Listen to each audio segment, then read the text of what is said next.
All right, guys. Today, I've got a little lecture here I've put together, or a presentation, kind of a slideshow thing. And this is based on something that's kind of I've been connecting the dots with recently. I've been pretty inspired by some stuff around the idea of the Thulacene, and connecting that with the deeper idea of a journey to the underworld as being something that we're kind of facing collectively right now, and how as an astrologer, I can tie that in with Capricorn and how a huge lineup of planets in the constellation, or I would say the sign of Capricorn, because it's not necessarily, this is how we read astrology, is not necessarily faithful to the constellations anymore, but still Capricorn is in the reading, one way or another. Um, and here you have, just a basic. This is my starting slide. I've got the constellation of Capricorn, and you can see his tail. This is an interesting graphic. I decided to use this one because you can see the tail is kind of knotted and tangled up, right?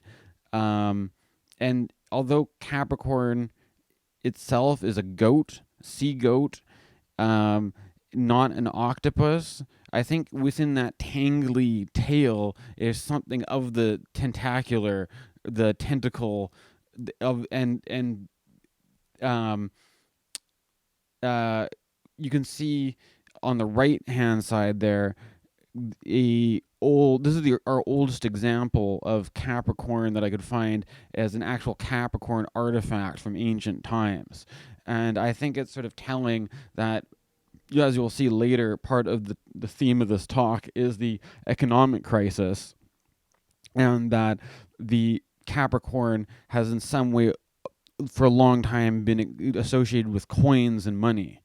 You can also draw the line to the Earth as an association with the Pentacle suit in tarot. In the middle here, we have Cthulhu, a certain artist's representation of Cthulhu. And as you can see, Cthulhu is dropping the little man there like a rag doll, or perhaps even smaller than a rag doll. To the old god Cthulhu, the man is just like an ant getting tossed around, basically. And I think that is sort of highlights the idea of the sort of the chthonic depths of these sort of like titanic, colossal underworld forces in which we are just blown around like dust on the wind and we don't have a lot of control over. And so we use these sort of images of these kind of titanic, scary, colossal things to sort of represent that. And what I'm kind of setting out to do here is make the argument that Capricorn is a image that we can use to understand this. And even in more of a practical application using astrology techniques. Now, what has got me so into the Cthulhu idea has not been so much Lovecraft as it has been stumbling on the work of Donna Haraway and the Thulacene. And basically, she came up with the Thulacene as an alternative idea to the idea of the Anthropocene. People talk a lot about the Anthropocene extinction that's happening, and the word Anthropocene, if you think about the word anthropology is it sort of like a epoch in which human civilization and its effects have become like a predominating influence, right? Um, and then other people have come up with there's also like a kind of another theorist who came up with the idea of a capital scene, which is taking it less on this idea of like human civilization and more of just the effects of capitalism on the environment. I'm not as familiar with Miss Anthropocene, but I think Grimes named her album after that one. But the Thulacene I am most enthusiastic about, and I a lot of this is I'm kind of borrowing some stuff from Donna Haraway in what I'm going to be talking about, and this is largely influenced by the talk she's been giving. And I've been posting lots of links on my pages, pages to some of her videos. So just go listen to her stuff. Probably a way better orator than I am at this point. So, but I'm enthusiastic about her stuff. At first, I was like thinking, like I still kind of like James Hillman, and how he takes his sort of angle on the underworld. Maybe a bit, they would have some disagreements, some interesting disagreements between Hillman and Haraway. But the more I've listened to Haraway speak and how she plays with ideas, I'm like, she's right up there with Hillman, I think. And I think she gets one up on Hillman right now for the sake that Hillman is deceased for about 10 years or so, and Haraway is still alive. And so being somebody who's actually like actively engaging with what's going on, that I think I'm kind of excited to find Haraway as a kind of an intellectual leader in facing the Chthonic era, as we're looking at here. Um, but I think the other side of it, which is the Cthulhu as created by H.P. Lovecraft, is not something to be entirely dismissed, because I think the kind of the scary the fear and the titanic kind of dread, as well as the kind of, there's certain surreal weirdness that comes out from the Cthulhu, is something that we want. Like, that's kind of what gives this idea its juice. It's what it's she's if you go back, it's kind of funny because the Thulacine in the meme is spelt CTH, whereas the way she spells it is the CHTH, and the CHTH brings it back to the original spelling of Chthonic, or hopefully I've got a decent pronunciation of this stuff, because my speaking is not always that great, and I might sometimes stumble over my words a little bit, but at this point in time, I'm just kind of going with it. But hopefully the pronunciation is okay in all this. The Chthonic, the Thulacine, with the how many H's are in the word, basically, is a way to sort of reference that for Haraway, it's not all about the Lovecraft Cthulhu, but rather she's trying to bring it back to the original kind of inspiration for that. And what I was thinking is that Capricorn. Okay, if we keep going here, Capricorn, although Capricorn isn't a octopi, he doesn't have tentacles per se. He's sort of like one of these original sea gods, sea creature, and I think it kind of works with the mythology of the Thulacine. This is a copy pasting from the Wikipedia page on the constellation of Capricorn.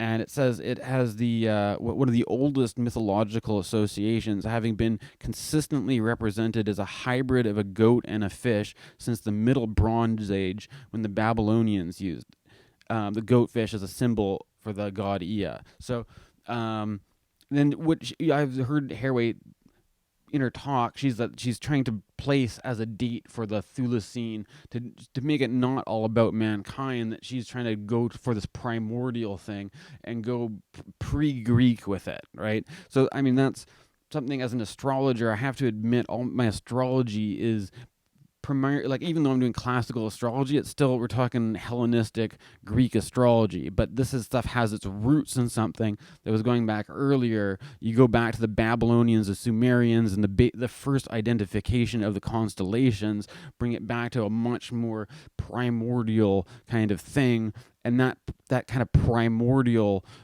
quality is what we're kind of associating with the primordial old gods in the Cthulhu myth. Now there's the myth here. This is one I wasn't as familiar with, the Pricus, if I'm getting his name right, but apparently the idea is that this was a god who had that shape of the sea goat, and he had, where does it say? So not only was this a sea god, it was created by the god Kronos. So Kronos is Saturn, and Saturn is the ruler of Capricorn. So that's why Capricorn gets its Saturn association, is because of this mythology of Saturn creating this immortal god Pricus, hopefully I'm pronouncing this okay, who, as it says here, who shares Kronos' ability to manipulate time. So not only is the sea goat created by Kronos, but there's something distinctly about Capricorn which involves manipulation of time, and Saturn as a time lord, and Capricorn as well as a kind of a time lord. And if we're looking at a very heavy Capricornian times, you can see how this is, as a cardinal sign, a great pivoting point, a great shifting point, right? That Capricorn is where history is made, perhaps, in these very Capricornian times, because of the intimacy between Capricorn and Saturn, the god of time, the time lord. Anyways, the myth goes he had lots of children who lived near the seashore, but then when they found themselves on the dry land, they turned into normal goats, losing their special ability to think and speak in the process.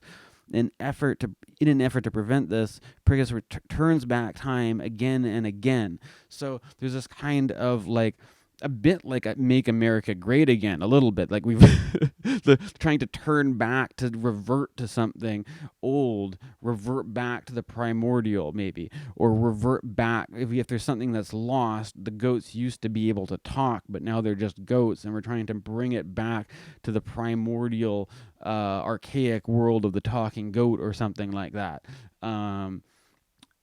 And I mean, but that comes out in different ways, which I'll get into later. And that's the Make America Great comment again, is because that I think what I've encountered in exploring this is that the archetype is not a bipartisan archetype. The archetype can go in all sorts of different directions.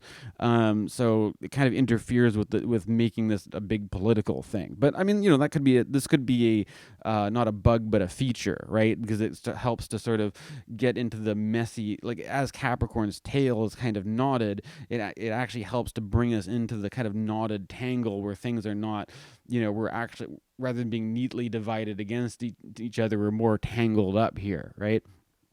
But one direction we could go with it, perhaps.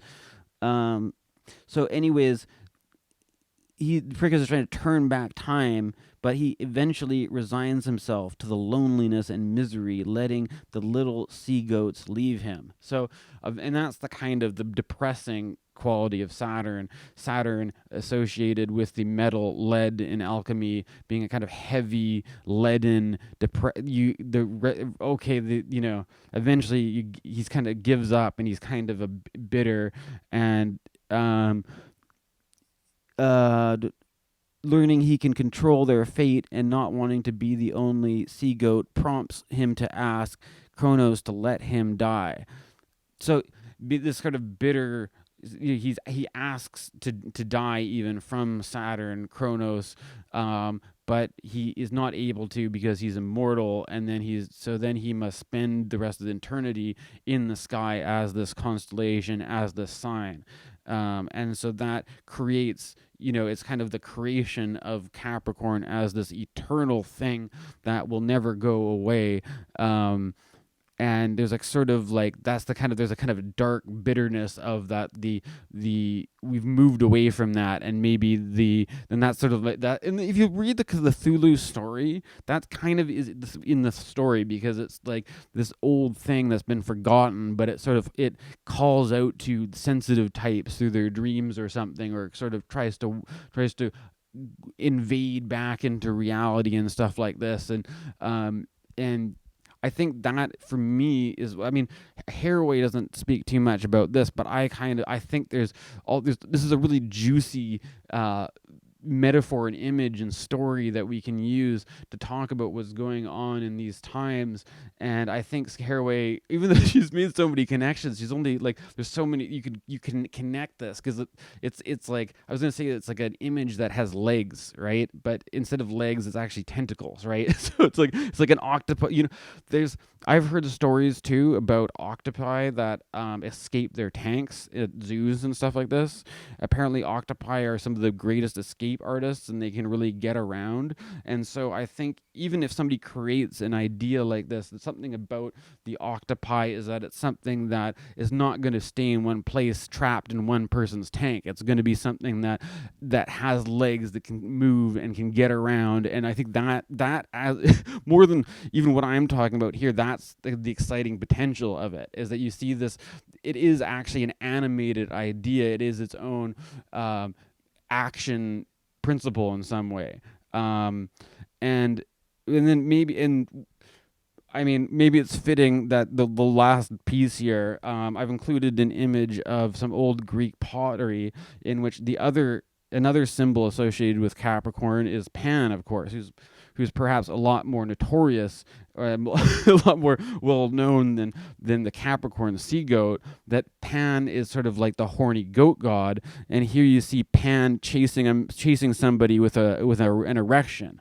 And so this is there's been sort of parodies on this kind of thing in Vancouver, the area where I live. They once had a heavy metal devil statue with a visible erection erected in public, and all that kind of thing comes from Pan, Capricorn as the sort of like the horned one, the horny goat devil god or something like this. And this is all kind of in the kind of occult imagery, and this is where it all kind of comes from, and this is all associated with Capricorn. And and I think that's part of the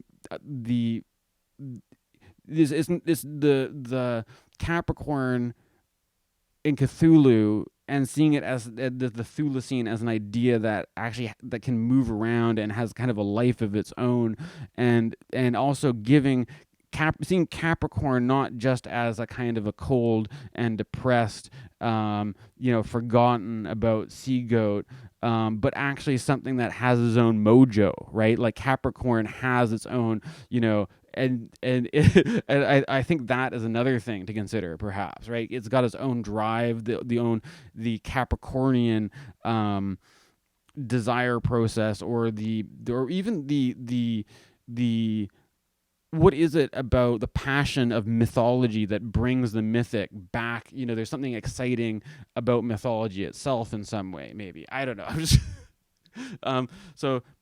what the main point here was that with Haraway's idea of the going back to the primordial old gods, that Capricorn and the idea of occult as devil worship or something like this, the animal of Capricorn, of this sort of strange mixture between fish and goat, being this pagan forgotten image. Like, this is kind of where it all comes from, basically, right? So I'm tying this back in with a kind of a historical precedent. And while as I was exploring this, I'm not as familiar with Vedic astrology, but apparently this deity Makara, which is another sea creature, is associated with the constellation Capricorn in Vedic astrology. And there's a whole myth about this where Makara becomes a kind of a vessel or a vehicle. Like it is like it helps you get across the abyss in some way, right? If you make friends with it in a way.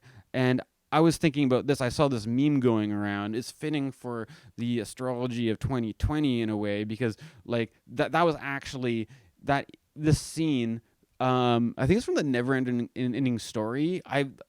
It's been a long time since I watched those movies, but they have this harrowing moment where the horse gets stuck in the mud, and I think in one of Adam Ellenboss or Kyuta Bhavadasa, his panelist talks, they were actually mentioned before the whole coronavirus thing broke out and anybody even knew about it. They mentioned this thing about like that scene as exemplifying this sort of Saturn Pluto in Capricorn, this heavy kind of underworld Saturnian journey kind of thing.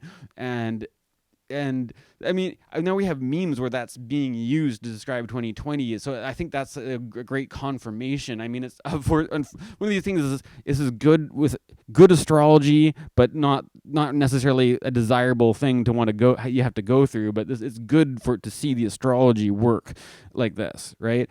But I think that I think this also really is powerful to combine this with Makara, because it's sort of like in one what's going to get you across the swamp. Basically, there's a swamp, like the whole 2020 might be like crossing the swamp, and it's like, have you befriended, like if you've made friends with the sea monster, the sea monster might even help you get across the swamp, right?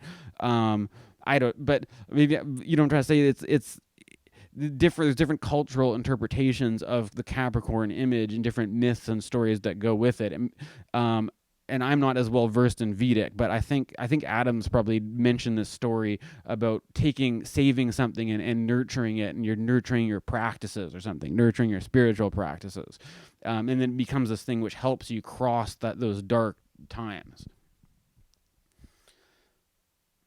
So, like then this here is my for emphasis. I've added these lines to accentuate the holy shit. Look at all this Capricorn stuff happening, and this is a snapshot. I just used the date February 27th. It was nothing totally specific about this date when I chose it, but just to show that this was when everything was really stacked up. It was before we had the lockdown really hit in where I live, but this was like I think I don't know. I don't want to make this all about the coronavirus, because I think we're that's such a focus of our energy and attention and all that anyways, but this was kind of like when the threat, it was the freak out, the panic was kind of exploding, kind of like in going into March. Basically, I think people said that the Friday the 13th in March was like the last normal day or something like that. And I mean, you can look at all the timelines and all that, but this is kind of like connecting it with the astrology. I was talking about how Capricorn being the chthonic, being kind of like the original Cthulhu, Capricorn, the original sea, old one, the goat horned one. And now you see this huge lineup in Capricorn, and this is kind of where I'm connecting the dots as an astrologer, where, well, it's kind of like, oh, wow, okay. So, but I think it's important though. Here's a myth, some images to consider. This is a painting that represents the myth of Orpheus, and Orpheus was somebody who saved his wife from the underworld, but Pluto, Hades gave them this warning that like not to look back. Like the way to get your wife out of the underworld was just to keep going and don't look back, to make sure she's behind you, following. But Orpheus did. He sort of, he lost his nerve, and he sort of flinched and looked back, and then Eurydice, what's her name? Eurydice, she got sucked back into the underworld, right? So there's this whole thing about like that kind of moment of all that stuff. Maybe it's just best to just keep moving forward and not look back. And then also, I've also included this. That's sort of what I think part of the moral, where that idea of just like don't look back. That's in a really old story with the myth of Orpheus. And then Orpheus, once he gets out of there, then he doesn't. Well, we won't get into that, but I think it kind of brings up this thing of the Hieronymus Bosch, where Hieronymus Bosch did paintings of the underworld as a sort of like trying to be shocking and surreal and terrible, and it's sort of like, if you've been there, maybe just better to keep moving out of it and not look back at the demons behind you or whatever, right?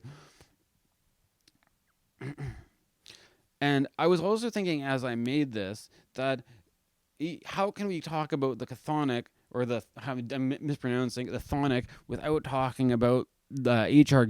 Geiger's Alien, using the Alien movies. And I've seen this meme, the vibe at the restaurant's reopening, and it's like the scene where they're all eating right before the alien bursts out of the guy's chest, right? So like, but I think of course, I made this note here that this is like what we're actually in right now is Saturn and Aquarius. And the actual most of this lockdown quarantine stuff that's been going around the coronavirus happened more after Saturn and Mars moved into Aquarius. Now Mars is in Pisces. Um, it's less of a Capricorn time these last couple months and more of an Aquarius time.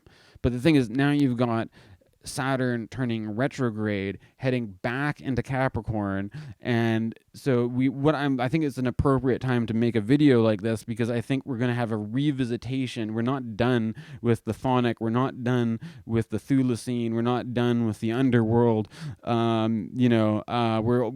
not out of this one yet, but I think the proliferation of the alien memes during the time of the coronavirus pandemic also ties it in with this idea of the Chthonic and the Underworld.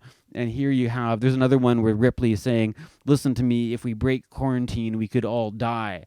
And I think what I'm trying to say is I think Aquarius is actually more of the quarantine, right? Because Aquarius is more of like putting that wall up and doing something proactive about it. It's less of the Chthonic depths, right? It's less of like the virus itself and more of like what we do to sort of take measures against it.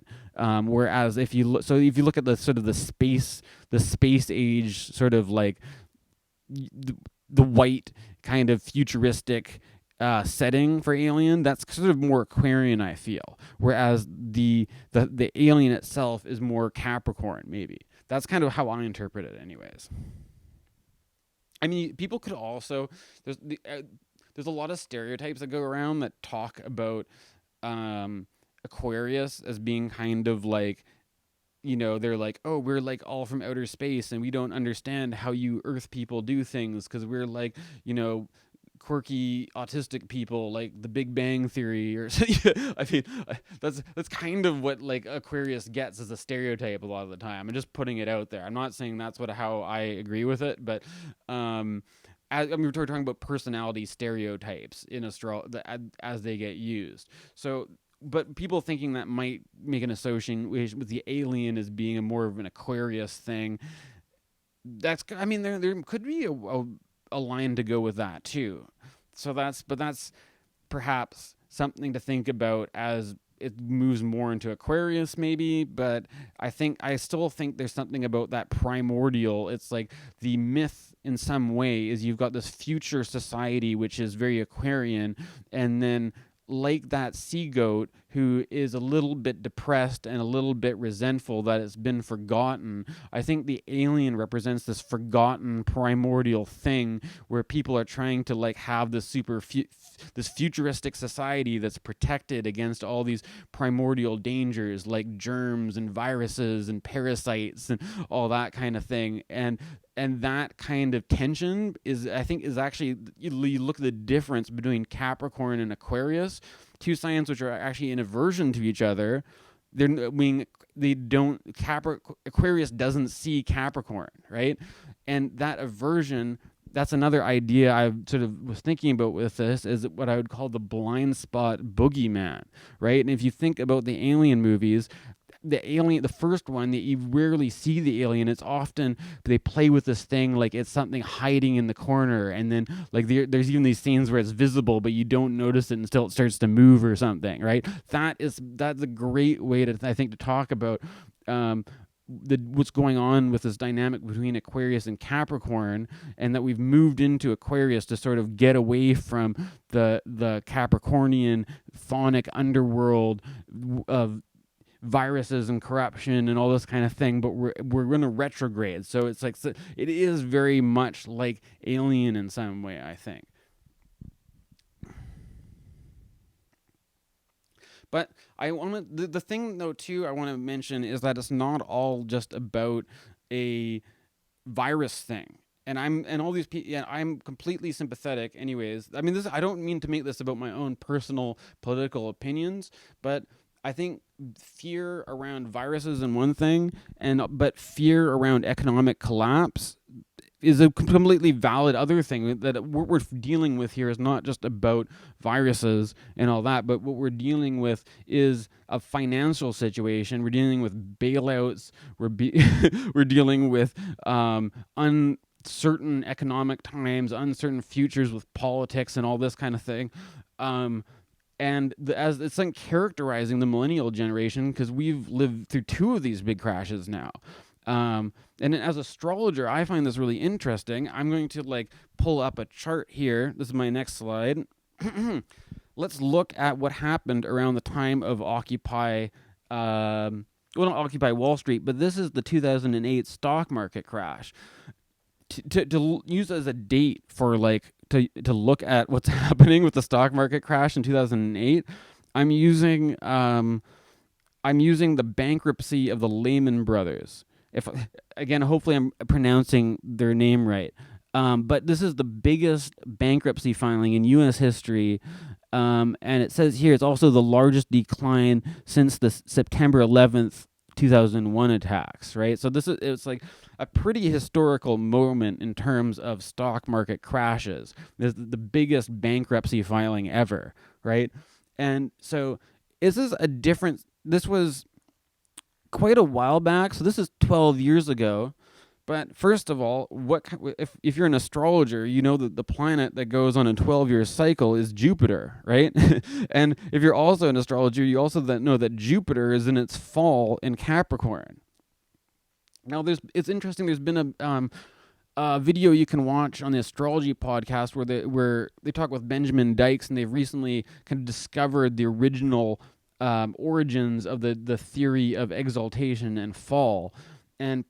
And to make a long story short, the reason why Jupiter is in fall in Capricorn is because Capricorn represents the winter solstice point, basically. And that Jupiter is a planet that represents this increase, so it does well with the increase of the summer solstice, but does poorly with the decrease of the winter solstice, right? So the decrease of the winter solstice, when you see a big decrease, is like a big stock market crash in a way, you could say, right? And in this moment, which we looked at, so this is 12 years ago, what we're coming into now is Jupiter and Saturn conjoining, and as they move from Capricorn to Aquarius at the end of the year, right? That's the point we're at now with the Jupiter-Saturn cycle. If we rewind the clock back 12 years, Saturn was at this position in Virgo, which was creating a trine aspect, which is nearly perfecting. If you look at the date they filed for this bankruptcy, that's like 13 degrees Virgo to 12 degrees Capricorn. Like near perfect trine between Saturn and Jupiter. Jupiter's in its fall in Saturn's sign, and it's sort of like that is what can I say? The trine aspect represents a kind of a unobstructed flow of energy in some way, right?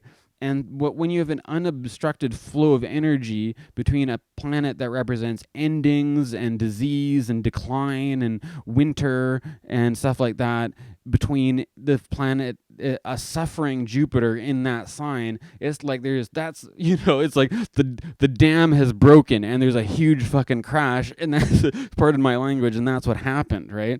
And it's also interesting because when they made this filing, the sun was in Virgo, so you can see that the sun is sort of activating that kind of thing at that moment. And of course, there's probably more you could look into here. I've also made note of that it happened at around the time of a full moon, where the full moon was hitting Uranus in Pisces. And I would also like to just point out that I made a big case here for Capricorn as being the original Cthulhu, the original Chthonic, but Pisces is also having to do with the sea and the fishes. It has more of a Christian theme, I think, right? But there is something definitely about the idea of a Uranus in the dreamy, nocturnal sign of Pisces that kind of evokes that same dreamy sea monster kind of thing. And I have to admit that during all this, during my inspiration to do all this was part of the square from Neptune to Venus and Mercury, right? So that Neptune in Pisces is also bringing in a bit of the dreamy, the surreal, the nocturnal, the water, that kind of stuff. So, and what we see in this aspect is a trine from Jupiter in Capricorn to another Earth sign, which the Earth all having to do with economics and money, wealth and prosperity and stuff like that. And then the full moon in Pisces, and then that's the full moon is giving a sextile to that Jupiter in its fall there, right? And if you bring in the modern planets, you've got Uranus being that disruptive influence hitting with the full moon and stuff like that. And I don't know if the part of fortune. I just kind of pick. I don't know if you can really. That one's going to make much of a difference or not.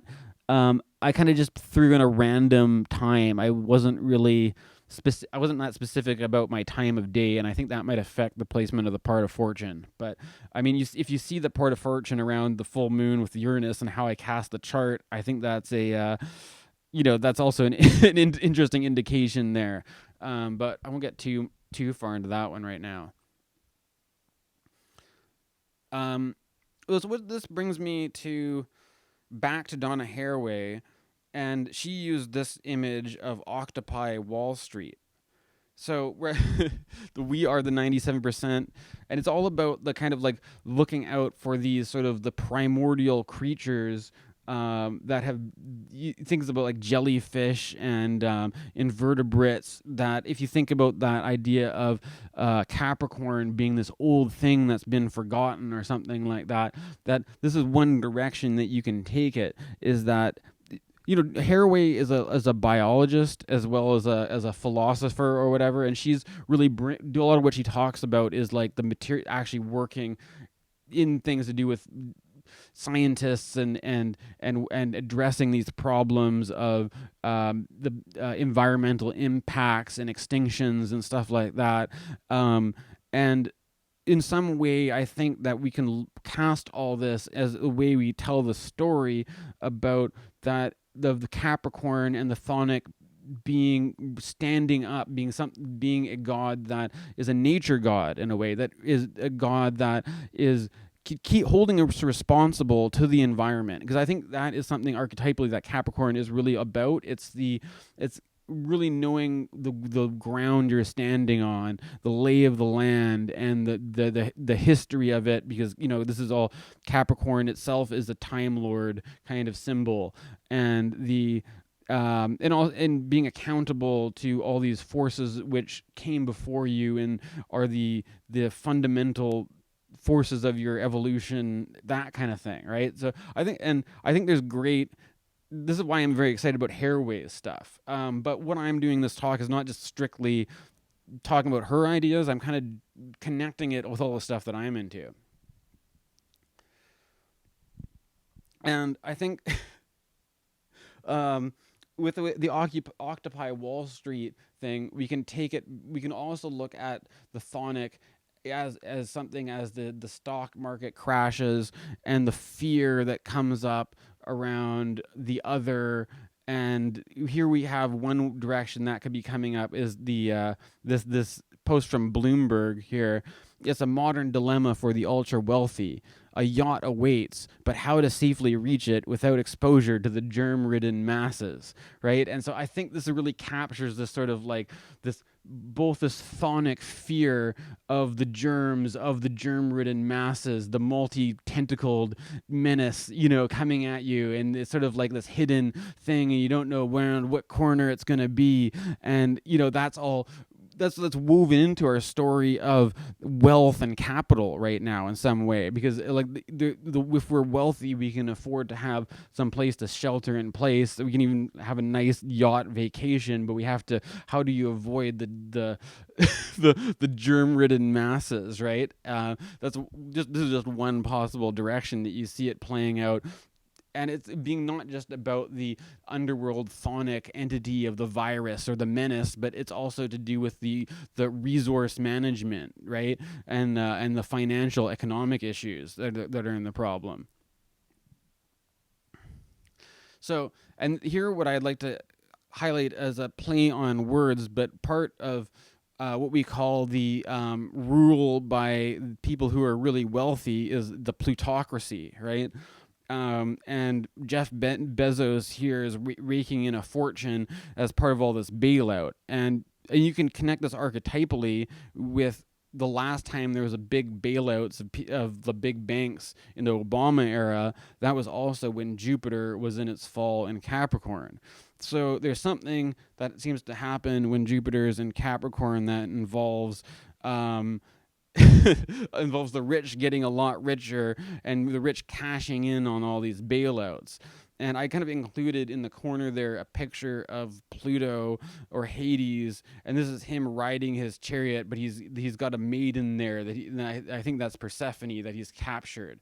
And there's this whole thing is that like the rest of us, people might be resentful of like the rest of us are on a journey to the underworld, whereas the rich are just getting richer and more comfortable. But if one of the double meanings of Pluto was having these kind of riches, having this power, basically the wealth and the power.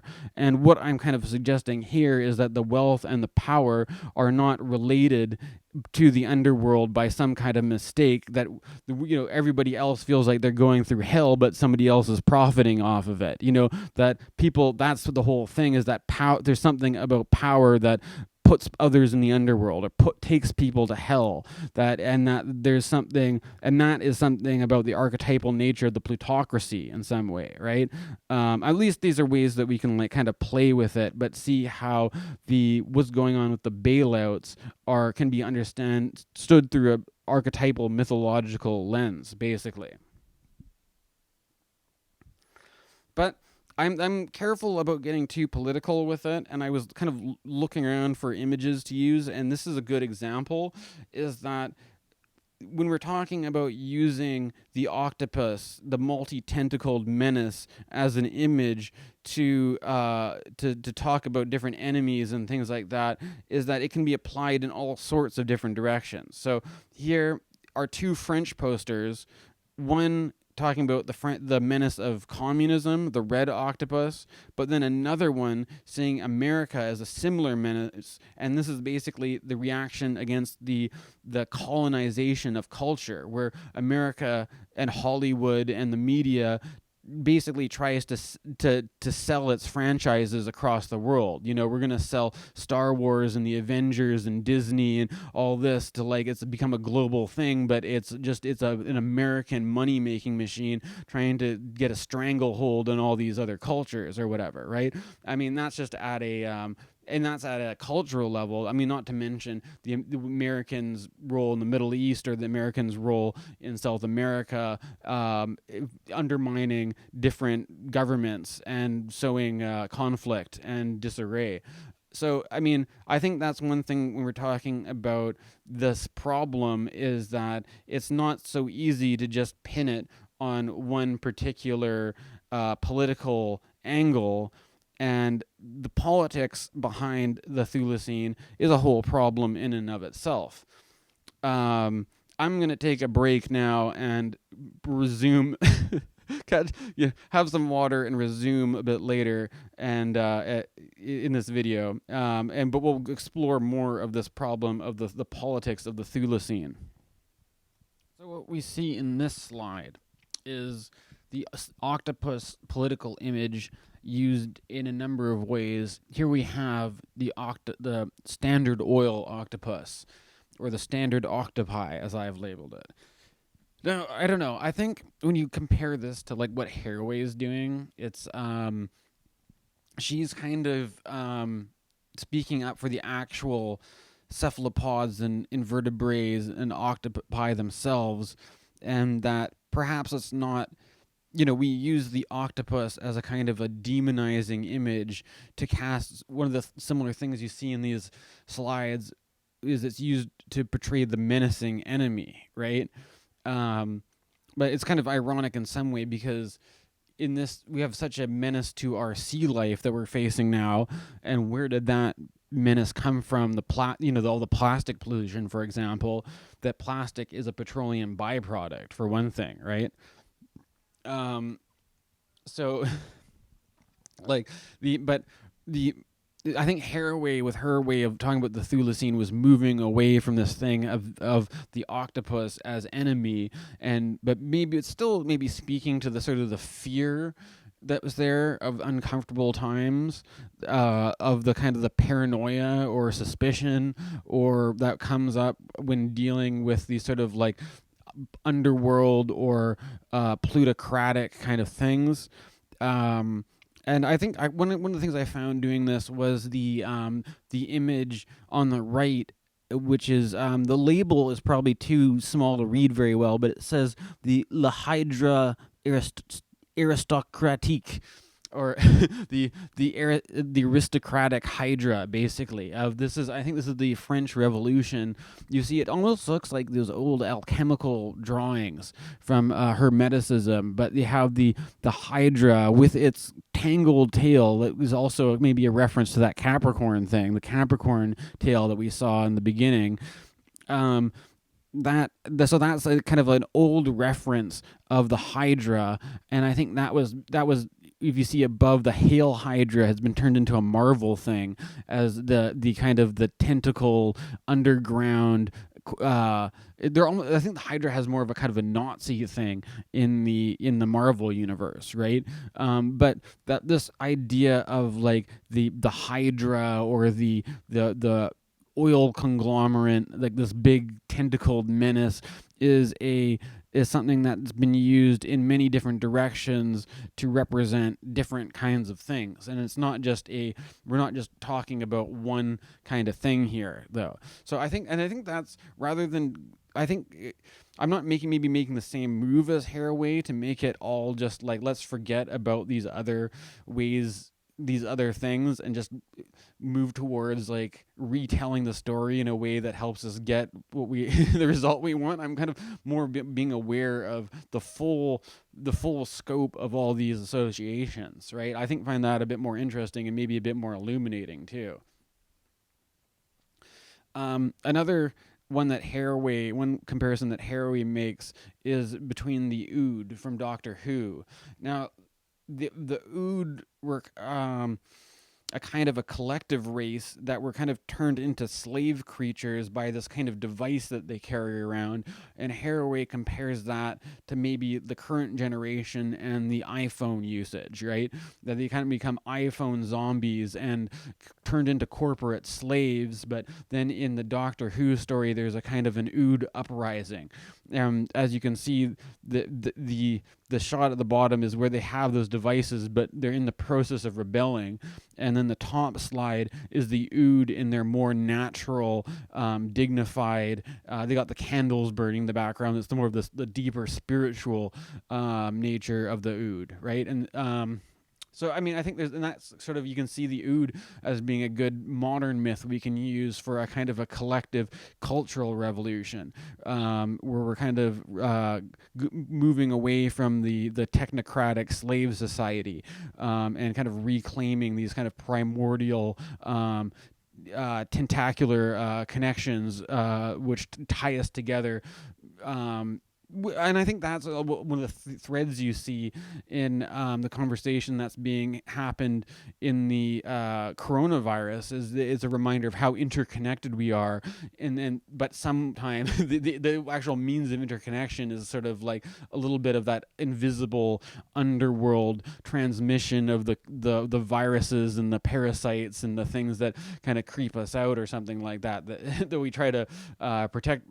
These are all kind of mixed in with the images that we're using here. And one of the things that I just would like to throw in is that the more than half your body is not human, right? So we even think of ourselves as these singular entities, but we might be more of the product of a symbiotic relationship of many different parts that are not just their own. They're not just homogenous with each other. You've got a diversity of things. What we comes out as a singular entity is actually could be more of a collaboration between all these different parts working together. And half of it's not even human, and half of it could be foreign, right?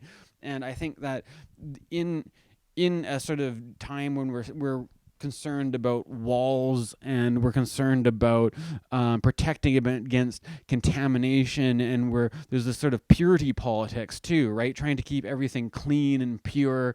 I'm worried about the coronavirus coming into purity politics, and I think the whole thing that half our body is not human is a reminder that we were never pure to begin with in some way, right? And I think the Chthonic is that sort of a call back to kind of own our own kind of the fact that we're just a collaboration of all these bugs anyways, right? And there's another thing that Haraway didn't really address, and I think that in the recent years, why it deserves to have a kind of an update is that in the latest Watchmen series, right? They had a plot line that was taken out of the Watchmen Hollywood movie that was made, was the squid fall, where a massive tentacled entity, which is very much similar to how we the Cthulhu image that we create, is dropped on I think it's New York City. Well, it's dropped whatever city it is. They have the squid fall basically, and the TV series was made by didn't involve the original writer Alan Moore at all, but they basically spun off a future series that was based on the premise of what is life like living in a post-Squidfall world, right?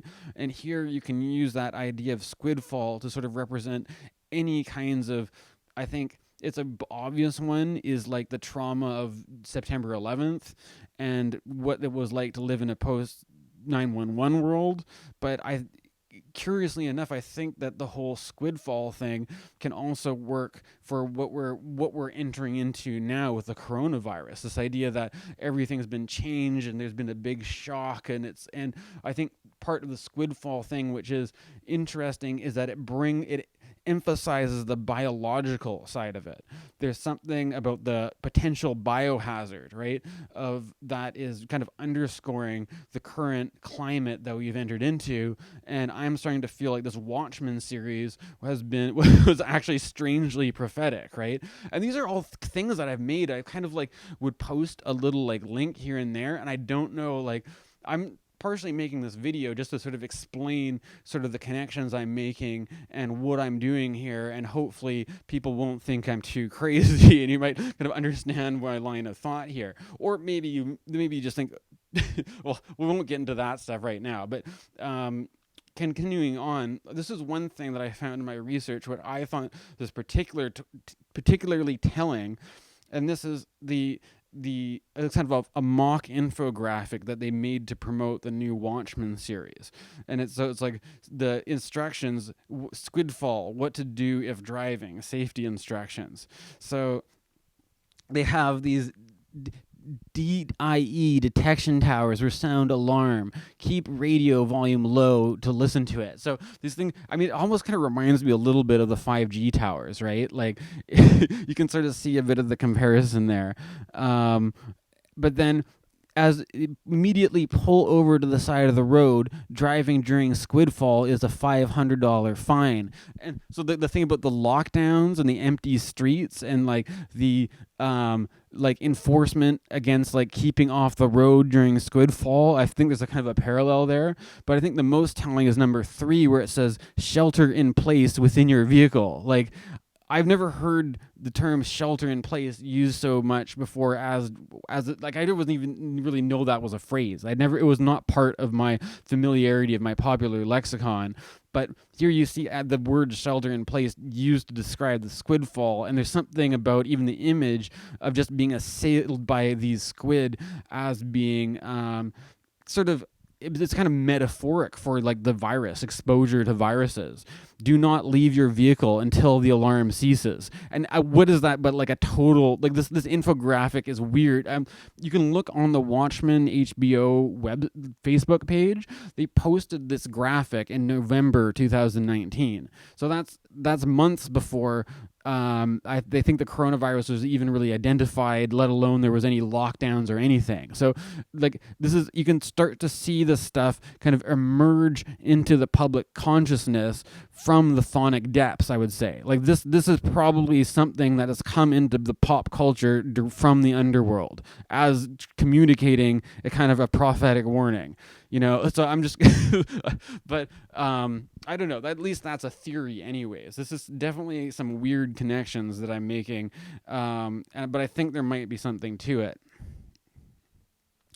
Another important thing to consider, though, about the Watchmen theories that's especially telling is that they have a whole... I mean, I don't know if I should explain the plot line too much, but there's a whole group of people who are kind of like the right-wing conspiracy theorists who do not really believe this whole stuff about the squid fall, and they think it's just a hoax, or it's like... and they're kind of rebelling against it and putting out their own rebellious alternative media things, but it's kind of like they're actually onto it, because as it turns out in the Watchmen story, the squidfall is actually fabricated in a way, and these guys are onto the truth, but what they're trying to do is they're trying to twist the truth for their own ends, and which are highly influenced by the history of white supremacy. And the big part of the new Watchmen series is the underground white supremacist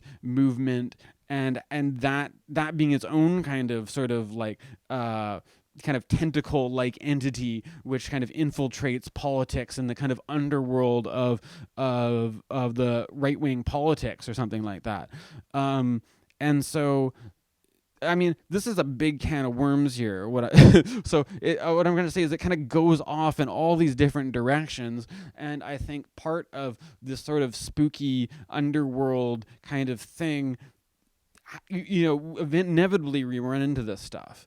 And I was thinking that this is like Haraway, of course. She's a intellectual feminist kind of postmodern biologist, and it's sort of like very like much not the same kind of side of the spectrum as these guys would be, and yet that's kind of like implicated in this, and that's something I ran into, which I'm going to talk about now, because I mean, when you bring it back to Lovecraft, I started listening to some Lovecraft stories, and I was also reading this book called High Weirdness, which referenced Lovecraft a lot.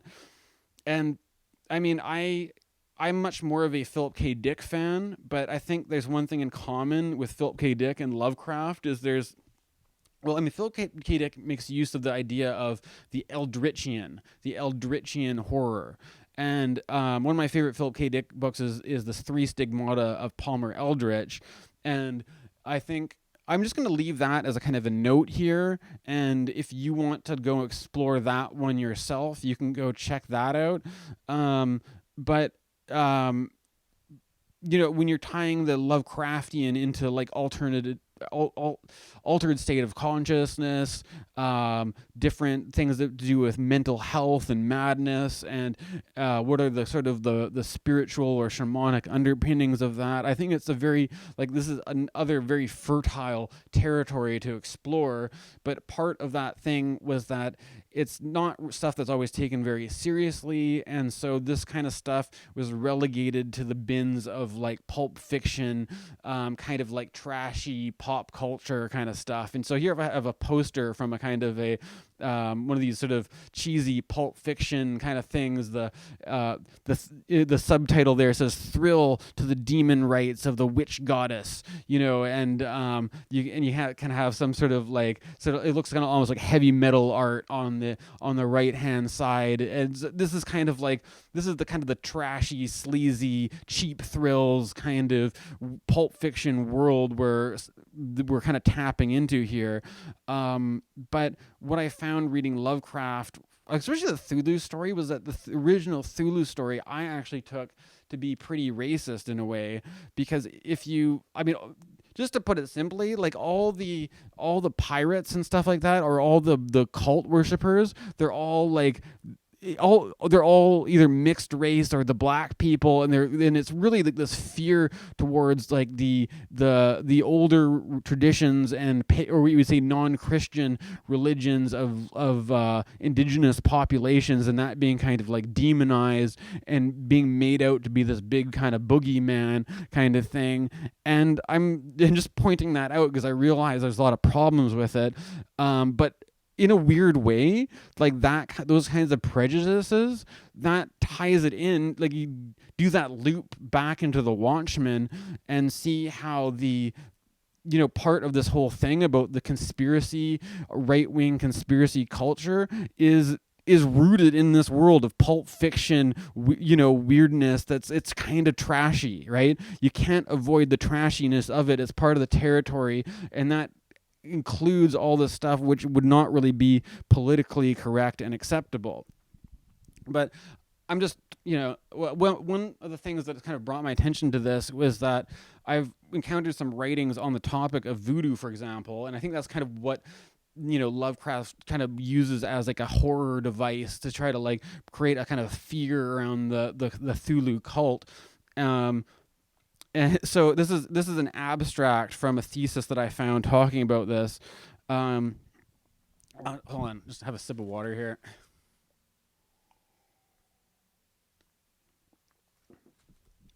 The majority of Americans today closely associate the term voodoo with Satanism, witchcraft, and barbaric sacrifice. Yet, far from these ill-formed depictions and misconceptions, which first took root through the Western dominance of 18th century colonial Haiti and have been perpetrated through mediums of popular culture ever since. So, like, this is like what I'm trying to say is that the Cthulhu myth and Lovecraft has in some way, and even like Edgar Allan Poe. I mean, a lot of people like Edgar Allan Poe, but it's been pointed out that he is pretty racist as well, because this is just in the air back. This is part of the landscape back in those days, unfortunately. But so the pulper culture horror myths, I think, kind of they're embedded with this stuff, which is just kind of a xenophobic fear of the other, right? A closer look at Haitian voodoo will illuminate that the spiritual practice transcends religion alone and should be better recognized as the very mechanism of unity that spurred Afro-Caribbean independence via the Haitian Revolution of 1791. So this idea of these traditions as like a mechanism of unity, right? And if we go back to the Oud revolution, the image we're using is that of bringing back the integrity of the old spiritual traditions rather than a slave society. So you sort of hear echoes of this in that image. This paper explores not only the ways in which Haitian voodoo has been intentionally demonized throughout the history in order to maintain Western supremacy, but also scrutinizes voodoo as a product of transnationalism, attempting to highlight the ways in which evolving religion has shaped both inhabitants of New Orleans throughout the 20th and 21st centuries, as well as Haitian migrants post-revolution. This essay serves as a framework for rediscovering voodoo as a misunderstood religion. So there's another sort of thing, another rabbit hole direction that you can go explore. But I'm connecting that, connecting the dots with that. And one of the trends we've seen recently has been, you can see some of the headlines here. The U.S. witch population has seen an astronomical rise. And then in a Guardian article, crystals, potions, and tarot cards, the mystical rise of new age businesses. And if you haven't noticed, there's been a huge trend recently around the occult or occulture or tarot cards, everything to do with this, like especially within feminist circles as well as queer circles. I have friends that are astrologers who were telling me they're getting more business within the last few years than they ever have. Maybe I shouldn't be sort of like adding more fuel to the fire or something. But I recently started studying astrology. It was like the beginning of 2017. I guess it could be in some way in the wake of actually the wake of the Trump election. Really, was motivated to get into studying astrology in a really serious way, right? Like just to take it seriously and really learn the rules and the techniques and how to do it, and then from there getting into tarot cards myself. And I mean, I'm a straight white guy. I'm not indigenous. I don't really play up the witchy thing because I feel like so much of that has to do with the feminine identity. But I mean, I don't know. I like listening to Stevie Nicks and I like tarot cards and stuff like that, so I can dig it. But I'm not really into the creating an identity out of it because I like to just do what I'm into, which is, and I've been into these topics for years, basically, and this is just me continuing to explore it and bring those kinds of things which were seeds before into more of a greater fruition, right? But I think in some way you can connect the dots between these kinds of things and what we're looking at is a journey to the underworld, because so much of this is about the myth of Persephone, who gets taken through a kind of underworld initiation, to which she is granted the ability to go back and forth. She's one of the few characters in mythology who is allowed to come out from the underworld and then go back and in between those two worlds, and that is kind of where we get the archetype of the feminine soothsayer or the feminine channeler or medium. That it's all the underworld is definitely. And I mean, you're talking about seances, right? Like that's kind of what popularized this stuff. The more of the modern New Age movement was popularized around people doing seances and trying to connect with the other side, and that's definitely something that we're talking about with the Chthonic. And Haraway kind of makes it into a natural thing. If you read James Hillman, he talks about the Chthonic as being not just a nature process of decomposition and recomposition, but rather something that involves something that is truly otherworldly, truly from the other side. And that's another kind of debate within this. Well, not even debate, but it's a kind of a dialect or dialogue that can happen within the larger net, the larger string figuring of the Chthulucene idea.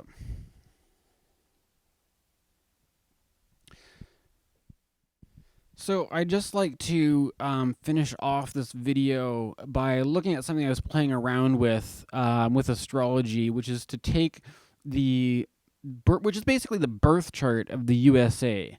I've been told this is apparently a good one to use, that it using a Sag rising chart for the July 4th, 1776 generally gets pretty good results for doing astrology work. At least I think I'm pretty sure this is the one to use. Anyways, it seems to work. If by looking at how America is affected right now, I'm comparing that to looking forward in the future to the time I'm making this. I'm making this near the end of May right now, and we're looking forward at there's going to be a solar eclipse that's happening on June 20th as the sun moves into Cancer. So that's going to be an interesting solar eclipse because the south node or the north node are changing signs. So the north node's technically in Gemini, but it's like the eclipse is happening like right at this point between Gemini and Cancer. So it's kind of like it is sort of on the cusp in some way. But I'm basically counting this as a Cancer eclipse. And then the eclipses that are going to be coming later, there's going to be eclipses in the winter, are going to be the first eclipses that we're going to properly count as being Sagittarius Gemini eclipses. But what we're moving to right now is the final eclipses in Cancer and Capricorn. And we've already seen eclipses in these signs over the last couple years. or whatever, the last year or two or so. And so what that's highlighting is the second house and eighth house of the USA as a birth chart. I'm Canadian, by the way, right? So I'd be curious to see what the Canada chart looks like and applying transit for it. But so much of what life as a Canadian is like you're worried about you're a very small country population wise. There's more people in California than there is in Canada, and so your politics are kind of overshadowed by this kind of massive colossus of the United States kind of thing. So I'm kind of intentionally, and you could apply this to, if you're thinking about how this is going to affect Europe and other places in the world, maybe this is part of the problem to make it all about the USA. But participating in the media spectacle, which is very much a very American thing, I think it's appropriate to look at the American chart here. And also to get a sense of what there is to expect politically by looking at the biggest political influence in the neighborhood, basically. Part of that is that, interestingly enough, the America is going through its Pluto return. So, like, Pluto, like, no human being lives long enough to go through a Pluto return, right? But a nation state can go long enough over multiple generations that it can exist for a whole Pluto cycle. So this is the whole Pluto cycle since the Declaration of Independence. So it's kind of a troublesome birthday moment for the United States in some way. And I think that's also highlighted by the fact that if you look at Mercury, this eclipse is going to be happening while there's a Mercury retrograde, and that retrograde Mercury is hitting the same degree as the 4th of July Cancer Sun. So there is something that's very fundamental about the fabric of America that's getting highlighted, I feel. And I was thinking about this too, that if you look at America, there's so much of let's say Hollywood, for example, like the Oscars, right? Like I always feel like the movies that win the Oscars have this sort of sentimental, nostalgic. It's all about family values or the good old days, or there's some sort of romanticism of and what do they call it? The silver screen, right? Silver having to do with the moon, right?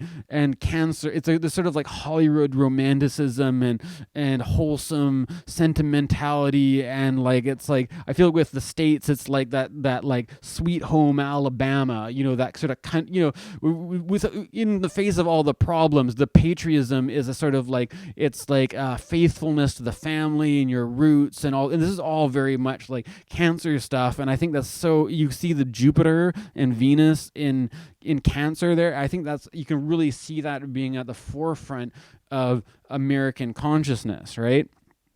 And we just went through now we're going through eclipses in these areas where that's really being shaken up in some way. And I think that part of that has to do also with the 8th house, mythologically had to do with the abode of Typhon, right? And it was the Typhon was this another sea monster deity that was challenging, trying to take over and all this kind of stuff. So that there's kind of two things going on with this. Oh man, the Typhon one's pretty huge. I noticed that in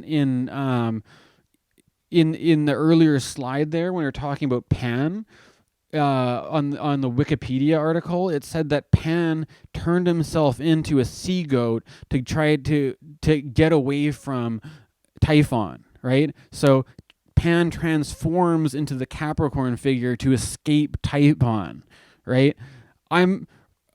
That could be analyzed and decoded and all that kind of stuff, but I'm just going to throw that one out there in the midst of this chart reading, as we see these Capricornian times that we're in, and the second 8th house axis as the gates of Hades and the abode of Typhon, right? I'm not going to do the full reading here, but I'm going to throw that one out as just an imaginal myth to play with, right? There's some other things which are kind of concerning here, like Mars in Gemini in the 7th house. The 7th house is partnerships and enemies. And when you got Mars there, as well as Uranus, that's like some revolutions, some warfare, some polarization. I mean, America spends all its money on its military budget. If you've got Mars in the 7th, then no wonder, I guess, right? And so what we're going to be seeing is we're going to seeing after this eclipses moving into that sector. So I'm not that confident for peaceful times in the immediate future for the United States. However that looks like, it looks like it could potentially be a conflicted area. Maybe, I don't know. At the time of the eclipse, Saturn retrograde is headed back to Capricorn, and so looking also at the eclipse we've got Saturn at the 0 degree going back to Capricorn. That's why I wanted to show this slide. Basically, is to just we're actually kind of, I think the lockdown has been a little bit more of the Aquarian dynamic, but we're going to be having an eclipse coming up. And then we're going to be having more of this heavy Capricornian thing of Pluto, Jupiter, Saturn, and Capricorn. And that's part of the reason why I'm thinking that this kind of conversation that I'm having here is so important, because there's some way that these themes are going to be revisited and we're going to need to learn something from them, right? And I think that the importance of astrology is really a kind of a meditation upon the images. And what I'm doing here is I'm also bringing not to say that newer is better, but I'm bringing the whole world of images into this talk to sort of meditate on and contemplate on and riff on, right? And I'm interested to see if anybody else is sort of sparked by this this idea.